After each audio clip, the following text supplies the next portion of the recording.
সেটা ওই 10% যোগ করে আমরা 100% হারে আমাদের পেনশন হিসাব করতে হবে। আমরা 100% আমরা পেনশন চাই, সেখানে কোনো 10% বাদ দেওয়া চলবে না। 90%-এর জায়গায় আমরা 100% আমাদের এই দাবির কথা আমরা তুলে ধরছি। এরপরে আসেন, অনেক কর্মচারী আছে রিটায়ার্ডের সময় তাদের ফুল পেনশনটা একেবারে সমর্পণ করে।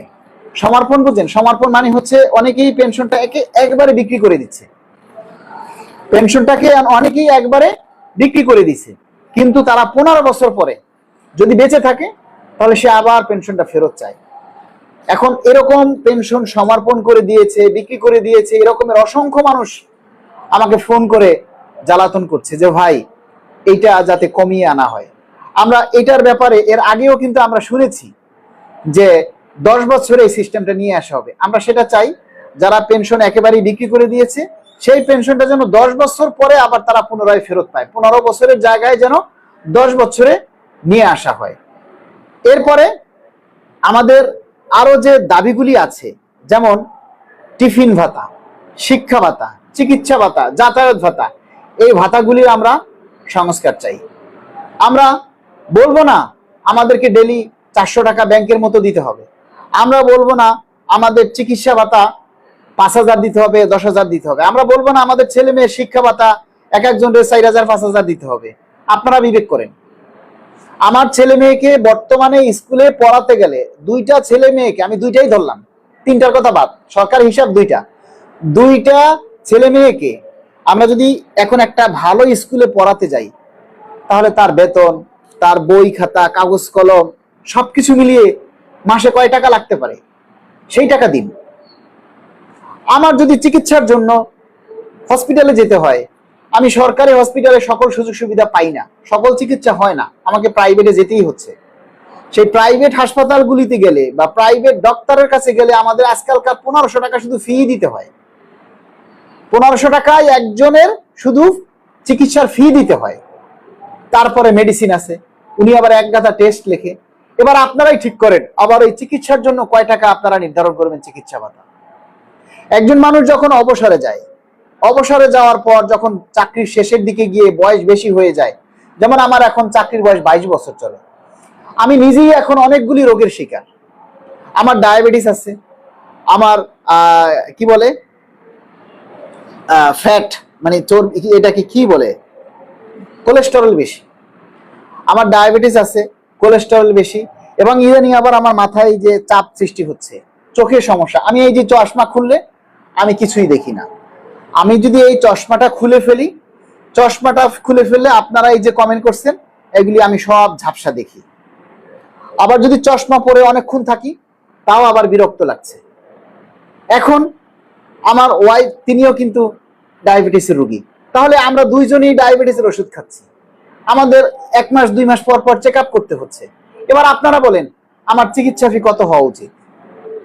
তারপরে যাতায়াত ভাতা, আমার তো প্রতিদিন অফিসে যেতে হয়, অফিস থেকে আসতে হয়, তো এই অফিসে আসা যাওয়ার জন্য আমার কয় টাকা যাতায়াত ভাতা লাগে বলেন? আমি যদি একটা লোকাল বাসেও চড়ি তাও 20-30 টাকার নিচে এখন ভাড়া নাই। তো একটা লোকাল বাসে শুধু ওঠা নামার ভাড়াই যদি 20-30 টাকা হয়, তাহলে আমার দূরত্ব আছে না, যে আমি একটু দূর থেকে যাই আমি অফিস করব, তাহলে আমার ভাড়া কত লাগবে? এরপরে আসুন সেই হিসাবে আমাকে যাতায়াত ভাতা নির্ধারণ করেন। তারপরে আসেন আমার টিফিন ভাতা, আমি অফিসে কাজ করতে করতে ক্লান্ত হয়ে যাই, তখন আমার টিফিনের প্রয়োজন আছে না? আমি একেবারে রাস্তার পাশে দাঁড়িয়ে যদি একটা চা খাই 15 টাকা, আমি একটা পাউরুটি খাই 1 পিস 15 টাকা 30 টাকা, আমি যদি সাথে একটা কলা খাই 15 টাকা 45 টাকা, এরপরে যদি আমি একটা বিড়ি খাই তাহলে তো 10-15 টাকার নিচে আর বিড়ি নাই। মানে আমি সরকারি চাকরি করে তো আমি আকিস বিড়ি খাইতে পারবো না, সরকারের তো বিষয়ে একটা মান সম্মান আছে, তাই না? আমাকে তো ন্যূনতম একটা সিগারেট খাইতে হবে, তো একটা সিগারেট আমি খাইলাম না, যে খায় তার তো লাগে, তাহলে ন্যূনতম 60 টাকা একটা বিল চলে আসে, তাই না? তাহলে সেই হিসাবে আপনি নির্ধারণ করেন আমার টিফিন করতে গেলে একেবারে কম করে যদি টিফিন করি আমার 50 টাকা লাগে। এবার আপনারা ঠিক করেন আমাকে টিফিন ভাতা দিনে কয় টাকা দিবেন। এই যে দাবির কথাগুলি, এগুলি তো আপনাদের বলতে হবে, তাই না? এই জিনিসগুলি তো আপনাদের তুলে ধরতে হবে। তা আপনারা যদি এই দাবির কথাগুলি তুলে না ধরেন আর আপনারা যদি বলেন এখন কেন দাবির কথা বলতে হবে, ওস্তাদের মায়ের শেষ রাইতে, এই কথাটা আপনারা জানেন যে ওস্তাদের মায়ের শেষ রাইতে ভিতরে ভিতরে কি হচ্ছে আপনারা জানেন? এমনও হতে পারে এই স্কেল কাটছাট হতে পারে। তা স্কেল যদি কাটছাট হয় তখন কি করবেন বলেন? তো আপনারা যদি এখন আপনাদের দাবির কথাগুলি আপনারা প্রচার না করেন, আপনাদেরকে বলি না যে না আমার দাবিগুলোই আপনাদেরকে প্রচার করতে হবে, আপনারা আপনাদের দাবির কথাগুলি, আপনাদের তো ফেসবুক আছে, আপনাদের তো আইডি আছে, সোশ্যাল মিডিয়া আছে, আপনারা সেখানে আপনাদের দাবির কথাগুলি তুলে ধরেন। সবাই মিলে যদি আমরা দাবির কথাগুলি সকলের পেজ থেকে, সকলের আইডি থেকে যদি আমরা সরকারের কাছে তুলে ধরি আমরা কি চাই, তাহলে সেগুলি ভাইরাল হয় না? সকল কর্মচারী যদি এই দাবির কথাগুলি বলে, প্রচার করে, তাহলে কিন্তু সরকারের কাছে আমাদের দাবির কথাগুলি যায়। আর বিশেষ করে আমাদের এই যে নিউজ 10, ভোরের আলো 71, এর থেকে আমরা যদি এই দাবির কথাগুলি বলি, এগুলি কিন্তু সকল উচ্চ পর্যায়ে আমাদের দাবির কথাগুলি চলে যায়। তাহলে সেখানে আপনারা কেন আপনাদের মতামতগুলি দিবেন না? এমন একটা সময় চলে আসবে যখন গেজেট হয়ে যাবে, তখন দেখবেন যে না, আপনারা যা চাইছেন তা পান নাই, তখন কিচ্ছু বলার থাকবে না। এই যে মোহাম্মদ ইসহাক কবির, বাংলাদেশ সরকারি গাড়ি চালক কেন্দ্রীয় কমিটির আহ্বায়ক, তিনি একটা কমেন্ট করেছেন, লেখেন, আহ্বায়ক সাহেব, আপনি যে সরকারি কর্মকর্তা কর্মচারীর জন্য কথা বলতেছেন, আপনার যে দ্বিতীয় বিপদ গেল, এটা কি সবাই জানে? কেন ভাই আপনাকে একা বলতে হবে? সবাই বকে। ধন্যবাদ। জি, একটা আসলে উনি যে কথাটা বলছে ইসহাক ভাই, সেটা হচ্ছে আপনাদের এই দাবিরগুলি কথা বলতে গিয়ে আমি এই গত কয়েকদিন আগে, মানে বলতে পারেন গত 21শে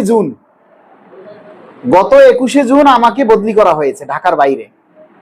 এই কথাটা আমি সোশ্যাল মিডিয়াতে প্রচার করিনি, বলিনি কাউকে, ঠিক আছে? আমাকে বদলি করা হয়েছে। আমি যে কোনো ভাবে ধরে পড়ে লবিং করে যা আমার সবকিছুর মাধ্যমে আমি সেই বদলিটাকে এই গত গত বুধবারে আমি সেই বদলি অর্ডারটা বাতিল করাইছি। তো আপনাদের দাবির কথা সবকিছু তুলে ধরার দায়িত্ব কি আমার একার? আপনাদের কি কোনো দায়িত্ব নেই? আপনাদের কি কোনো দায়িত্ব নেই ভাই? আপনাদের দায়িত্ব হচ্ছে আমাদের দাবির কথাগুলি প্রচার করা। আমরা এই যে দাবির কথাগুলি বলি যে আমাদের 3টি টাইম স্কেল আমাদের পুনর্বহাল করুন, একই পদে যারা ব্লক পদে চাকরি করে দীর্ঘ 10 বছর, প্রতি 10 বছর পর পর যেন তাদেরকে উচ্চতার গ্রেড দেয়া হয়, এই যে দাবির কথাগুলি আমি আসলে বলেছি, যে দাবির কথাগুলি তুলে ধরেছি, এগুলি কি আমার একার দাবি? আপনারা একটু কথা বলেন। আপনারা সবাই এখন দেখেন এই যে 350 প্রায় 450 মানুষ আছেন, আপনারা সবাই শুধু কথা শুনতেছেন। কেন ভাই আপনি একটু কষ্ট করে আপনার দাবির কথাটা লিখতে পারেন না? আরে ভাই, এই পেজে আপনাদের দাবির কথাগুলি বললে, প্রচার করলে, তুলে ধরলে এগুলি সরকারের কাছে পৌঁছে যায়, সরকারের উচ্চ পর্যায়ে যায়, সচিব পর্যায়ে আমাদের এই কথাগুলি চলে যায়। তাই যেখানে সচিব পর্যায়ে যায় সেখানে কেন আপনি আপনার দাবির কথাটা লিখে জানাচ্ছেন না? কেন আপনাদের মধ্যে অহংকার? আপনারা কি বলেন, আমাদেরকে গালি দেন। আমরা কি খুব গালি খাওয়ার কাজ করতেছি? আরে ভাই, সরকারি সিস্টেম, আমরা তো সরকার না, আমরা সরকারের সেবক। সরকারি নীতি নির্ধারক যারা আছে তাদের কাছ থেকে আমরা যেটা শুনি সেটা আপনাদেরকে বলি। এখন আমাদের শোনার মাঝেও তো ভুল থাকতে পারে না? এখন আমরা সকালে মনে করেন একটা কথা শুনলাম, বিকেলে গিয়ে দেখে গেছে আর একটা কথা শুনলাম। এখন সকালে যেটা শুনছি বিকালে সেটা আপনাদেরকে বললাম, বিকেলে যেটা শুনছি সেটা যখন বিকালে লিখবো, বলতে যাব, তখনই আপনারা বলবেন আপনি সকালে এক কথা বলেন, বিকালে আর এক কথা বলেন। এই যে মিডিয়ারা দেখেন না, বিভিন্ন অনলাইন পত্রিকারা এই সকালে এক কথা বলে, দুপুরে আর এক কথা বলে, বিকেলে আর এক কথা বলে। কেন বলে? কারণ ওনারা এক এক সময় এক একটা কথা শোনে, যেই কথাটা ওনারা শোনে ওনারা সেইটাই বলে, প্রচার করে। ওনাদের দোষ কি? ওনারা যেটা শোনে সেইটাই বলে। সরকারি নীতি নির্ধারক তো একজন না, অনেক নীতি নির্ধারণ।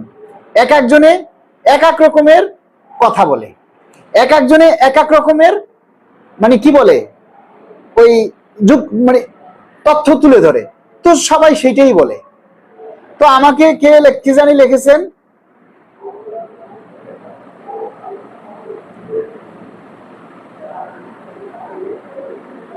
একজনে কমেন্ট করেছেন আমাকে বান্দরবন পাঠানো উচিত। ভাই, আপনার আশা জীবনেও পূরণ হবে না, কারণ বান্দরবনে রেল লাইন নাই। আমি রেলওয়ে চাকরি করি, তো রেলওয়ে তো বান্দরবানে নাই, খাগড়াছড়ি নাই, রাঙ্গামাটি নাই, আপনার এই আশাটা জীবনেও পূরণ হবে না। আপনার এই আশা জীবনেও আল্লাহ পূরণ করবে না, কারণ বান্দরবন, খাগড়াছড়ি, রাঙ্গামাটি, হ্যাঁ, এবং বরিশাল, এই সমস্ত জায়গায়, বরিশাল, ভোলা, পটুয়াখালী, এগুলোতে আমারে বদলি করতে পারবে না, কারণ এগুলোতে রেল লাইন নাই, এগুলোতে রেলওয়ে হাসপাতাল নাই। আমি রেলওয়ে হাসপাতাল আছে শুধু ঢাকা, চিটাগাং, আমি পূর্বাঞ্চলে। আর আপনি যে বললেন আমাকে বান্দরবান পাঠাইতে, আপনি নিশ্চয়ই সরকারি চাকরি করেন না। সরকারি চাকরি করলে আপনি পে স্কেলের বিরোধী করতে পারতেন না। যারা, একটা কথা সবাই মনে রাখবেন, যারা আমাদেরকে গালি দেয়, যারা আমাদেরকে বকা দেয়, এই যে এই সমস্ত কথা বলে, মনে করবেন এরা পে স্কেলের বিরুদ্ধে, এরা দুর্নীতিবাজ, এরা লুটেরা, এরা ঘুষখোর, এরা হারামখোর, এরা হারামের ইনকামের সাথে জড়িত। এদের তথ্য মানে সংগ্রহ করা হচ্ছে। বাংলাদেশ সরকারি কর্মকর্তা কর্মচারী কল্যাণ সমিতি এই সমস্ত ঘুষখোরের বিরুদ্ধে জিহাদ ঘোষণা করবে এবং গোপনে তাদেরকে তাদের ডাটা নেওয়া হবে। গোপনে তাদের ডাটা নিয়ে তারপরে সরকারের শীর্ষ পর্যায়ে পৌঁছে দেওয়া হবে। চিন্তা করেন না। আপনারা যারা বাজে কমেন্ট করেন তাদেরকে আমরা নোটিশ করি, নোট আপ করি, তারপরে আপনি কোন জায়গায় চাকরি করেন সেটার খোঁজ খবর নেওয়া হবে। আপনি কোনখানে কোনো দুর্নীতির সাথে যুক্ত আছে কিনা। আমরা কিন্তু সরকারের কাছে বলেছি, একটা ভিডিওতে আমি স্পষ্ট বলেছি, এই পে স্কেল কার্যকর হওয়ার পর যদি কোনো সরকারি কর্মচারী বা কর্মকর্তা দুর্নীতি করে, ঘুষ খায়, নো আর্গুমেন্ট, নো মানে নোটিশ, ডাইরেক্ট তাদেরকে যেন চাকরি থেকে বহিষ্কার করা হয়। চাকরি থেকে বহিষ্কার না, এতদিন চাকরি করছে তাদেরকে যেন স্বেচ্ছায় একবারে বাড়ি পাঠাই দেওয়া হয়। যা তুই যা পাইছস এটা নিয়ে যেন তাকে একবারে বিদায় করে দেওয়া হয়। আমরা এই কথাটা সরকারের কাছে দাবি জানাতে চাই। যদি সরকার দুর্নীতিমুক্ত বাংলাদেশ চায়, তাহলে পে স্কেল কার্যকর হওয়ার পর কোনো কর্মকর্তা বা কোনো কর্মচারীর যদি দুর্নীতির প্রমাণ পাওয়া যায়, তাকে স্বেচ্ছায় অবসরে পাঠিয়ে দিন। সেক্ষেত্রে no notice, no argument, no talk, direct retired, একবারে সরাসরি